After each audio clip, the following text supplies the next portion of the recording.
Hello friends, मैं माधवी यादव स्वागत करती हूं आप सभी का आपके अपने यूट्यूब चैनल हिंदी पाठशाला एक अनूठी पहल में। आज मैं आपको पढ़ाऊंगी जयशंकर प्रसाद की कविता स्वतंत्रता पुकारती और उनके जीवन परिचय के बारे में। तो आइए दोस्तों शुरू करते हैं जयशंकर प्रसाद के कविता और उनके जीवन परिचय के बारे में। तो देख लेते हैं। जयशंकर प्रसाद हिंदी साहित्य के छायावादी काव्य धारा के प्रतिनिधि कवि हैं। कवि होने के साथ साथ नाटककार, कहानीकार, निबंधकार और उपन्यासकार भी थे। जयशंकर प्रसाद जी हिंदी के छायावादी युग के प्रमुख चार स्तंभों में से एक माने जाते हैं। इनका जन्म 30 जनवरी 1889 में यूपी के वाराणसी जिले में हुआ था। इनकी कविता स्वतंत्रता पुकारती बहुत ही प्रसिद्ध कविता है, जिसमें इन्होंने भारत के स्वतंत्रता सेनानियों को प्रेरित किया है। यह कविता चंद्रगुप्त नाटक में संकलित है।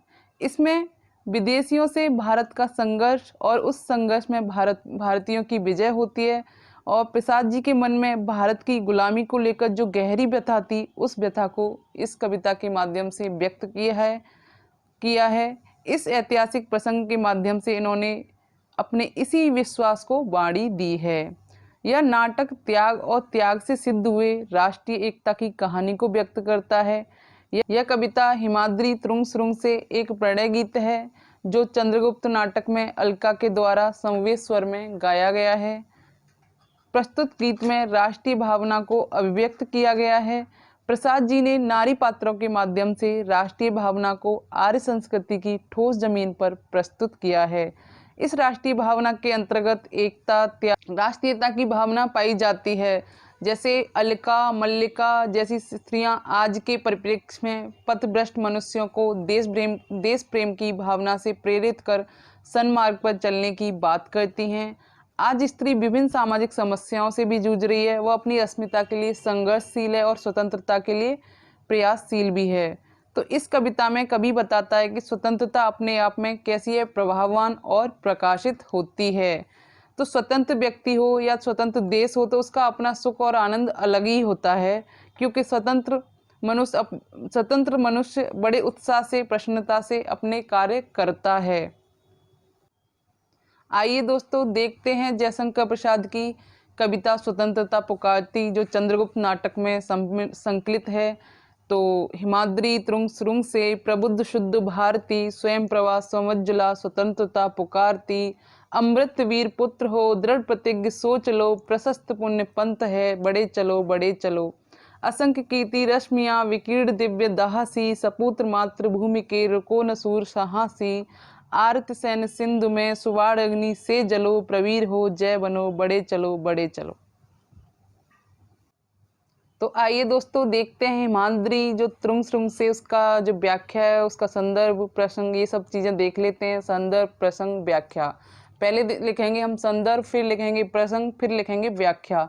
तो आइए दोस्तों देखते हैं। हिमाद्री तुरुंग सुरुंग से प्रबुद्ध शुद्ध भारती, स्वयं प्रभा समुज्ज्वला स्वतंत्रता पुकारती। तो हिमाद्री का अर्थ है हिमालय पर्वत, तुंग का अर्थ है ऊंचा, उन्नत, श्रृंग का मतलब है चोटी, प्रबुद्ध है श्रेष्ठ ज्ञान वाला, शुद्ध विचार वाला, और अमृत का अर्थ है अमरणशील, वीरपुत्र, दृढ़ प्रतीक का अर्थ है निश्चय पर अड़ग रहने वाला, और प्रशस्त का अर्थ है शुभ, मनोहर, चौड़ा, पुण्यपंथ कर्तव्य मार्ग पर। भारती का अर्थ है भारत माता, शुद्ध का अर्थ है पवित्र, स्वयं प्रभा का अर्थ है स्वयं प्रकाशित होने वाली, समुज्ज्वला का अर्थ है अत्यधिक उज्जवल, और स्वतंत्रता आज़ादी, पुकारती बुलाती। पुकारती का अर्थ है बुलाती। तो इसमें प्रस्तुत कविता में प्रसिद्ध राष्ट्रीय कवि एवं छायावाद के आधार स्तंभ कवि जयशंकर प्रसाद द्वारा रचित नाटक चंद्रगुप्त के 6ठे अंक से ली गई है। यह गीत चंद्रगुप्त नाटक में अलका समवेत स्वर में गाती है। यह कविता राष्ट्रीय एवं वीर भावना से ओतप्रोत कविता है। इस कविता में भारतवासियों को देश प्रेम का संदेश व स्वतंत्रता के लिए जागृत और प्रेरित किया गया है। और कवि ने इस कविता के माध्यम से स्वतंत्रता का अर्थ और महत्व समझाया है। और आगे कहते हैं कि तुम भारत के वीर एवं अमर पुत्र हो, तुम्हें भारत माता अपने अमर और वीर पुत्रों को अपनी स्वतंत्रता के लिए पुकार रही है।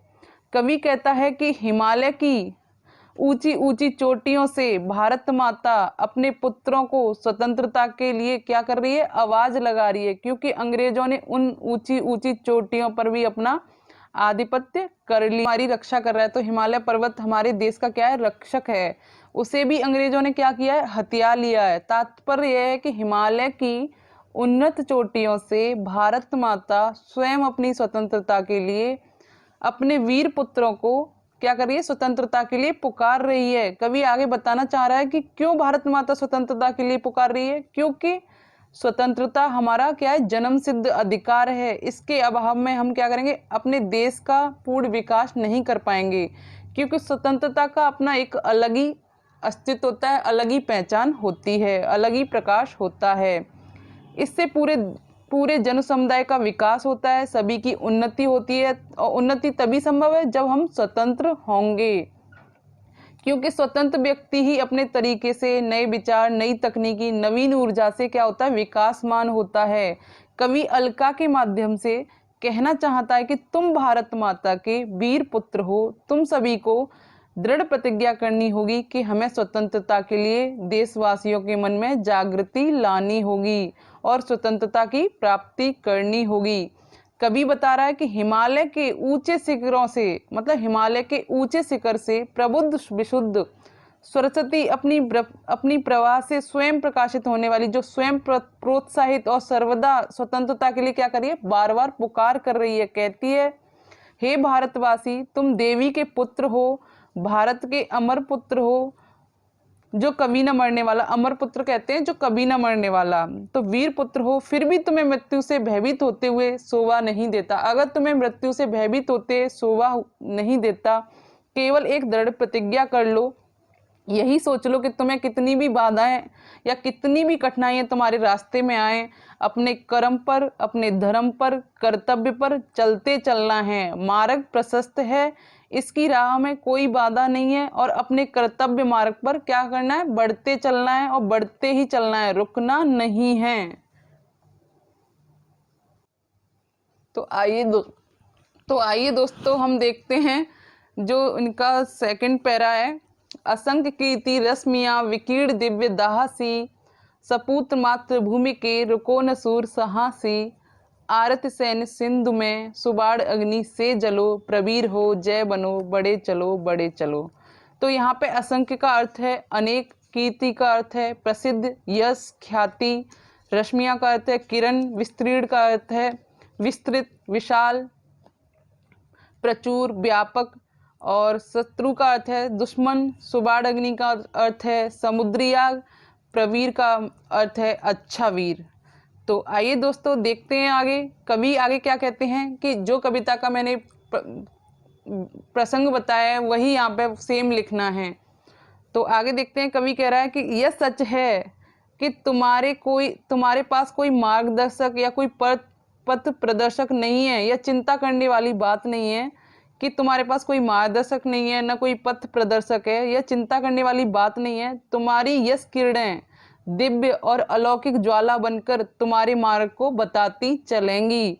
हे मातृभूमि के वीर सपूतों, हे सूरवीर, कर्तव्य पर बढ़ने पर कभी रुकना मत। यह सच है कि तुम्हें दुश्मनों की सेना सामने होगी, लेकिन तुम्हें क्या करना है, उस पर विजय प्राप्त करनी होगी। तुम्हें उस सागर में क्या करना है, बड़ अग्नि बनकर फैल जाना है। जैसे समुद्र में आग सब जगह फैल जाती है, उसी तरह तुम्हें अपने दुश्मनों पर टूट पड़ना है, जिससे शत्रुओं का विनाश हो जाए, तभी तुम विजयी कहलाओगे।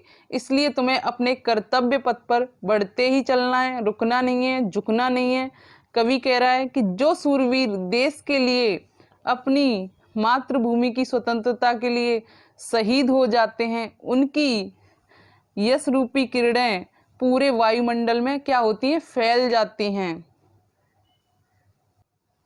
जो शहीद होते हैं उनकी जो यश गाथा कहाँ फैल जाती है? वायुमंडल में फैल जाती है। तो ऐसे वीर पुत्रों की यश गाथा युगों युगों तक याद की जाएगी। इन्हीं वीर पुत्रों की असंख्य सूर्य की किरणें स्वतंत्रता प्राप्ति का मार्ग खोज लेती हैं और ये मार्गदर्शक भी बनती हैं। यही किरणें शत्रु सेना के हृदय को बड़ी तेजी से प्रहार करती हुई क्या करेंगी? नष्ट कर देंगी। कवि ने इस कविता में मातृभूमि के लिए अपने प्राणों को बलिदान देने के लिए लोगों को प्रेरित किया है। ऐसे वीर पुत्र हमेशा के लिए याद किए जाएंगे। तो कवि यहाँ बताना चाहता है कि जो वीर पुत्र अपने देश की रक्षा के लिए अपने प्राणों की न्यौछावर करते हैं, ऐसे वीर पुत्र हमेशा युगों युगों तक याद किए जाएंगे। इन पंक्तियों में कवि देशवासियों को स्वतंत्रता प्राप्ति के लिए संघर्ष के लिए प्रेरित करते हैं कि भारत के वीर पुत्रों, तुम यह दृढ़ प्रतिज्ञा कर स्वतंत्रता प्राप्ति और संघर्ष करो, तब तक संघर्ष करो जब तक स्वतंत्रता प्राप्त न हो जाए। तुम्हें इस विजय मार्ग पर क्या करना है? आगे बढ़ते चलना है और अपने कदमों को पीछे नहीं हटाना, क्योंकि तुम भारत के अमर वीर पुत्र हो। तुम्हें शत्रु सेना जो विशाल होगी उस पर क्या करना है? अंग्रेजों की जो सेना है, विशाल सेना है, उस पर क्या करना है? तुम्हें फैल जाना है। समुद्र की तरह उस पर समुद्री जो आग होती है वो फैल जाती है सारे समुद्र में। उसी प्रकार तुम्हें विजय प्राप्त करनी है। जिस प्रकार सुबाड़ अग्नि समुद्र में प्रज्वलित होकर पूरे समुद्र की जल राशि को क्या कर देती है? नष्ट कर देती है। उसी प्रकार तुम्हें शत्रु सेना का विनाश करना है। और यह कविता क्या देती है हमें? क्या संदेश दे रही है? कि यह कविता स्वतंत्रता का संदेश देती है और स्वतंत्रता का महत्व समझाती है और स्वतंत्रता के लिए हमें प्रेरित करती है। जयशंकर प्रसाद के नाटकों के जो गीत हैं, जो रचनाएं हैं, वो क्या है? भारतीय जीवन मूल्यों को बड़ी शालीनता से क्या कर रही हैं? उपस्थित करती हैं। जयशंकर प्रसाद जी ने राष्ट्रीय गौरव और स्वाभिमान को अपने साहित्य में क्या दिया? सर्वत्र स्थान दिया है। तो जयशंकर प्रसाद की जितनी भी रचनाएं हैं, अनेक रचनाएं हैं, उसमें क्या दिखाई देता है? राष्ट्र प्रेम की उत्कृष्ट भावना देखने को मिलती है। तो दोस्तों ये कविता यहीं पे ख़त्म होती है, इसकी व्याख्या भी यहीं ख़त्म होती है। तो आज का टॉपिक यहीं मैं समाप्त कर देती हूँ। आई होप मेरा पढ़ाया हुआ आपको अच्छे से समझ में आया होगा। आप सभी फ्रेंड्स को वीडियो देखने के लिए धन्यवाद। इस टॉपिक से रिलेटेड आपको कोई भी डाउट्स हो तो नीचे कमेंट में जाकर शेयर करिएगा, ताकि मैं आपके डाउट्स क्लियर कर सकूँ।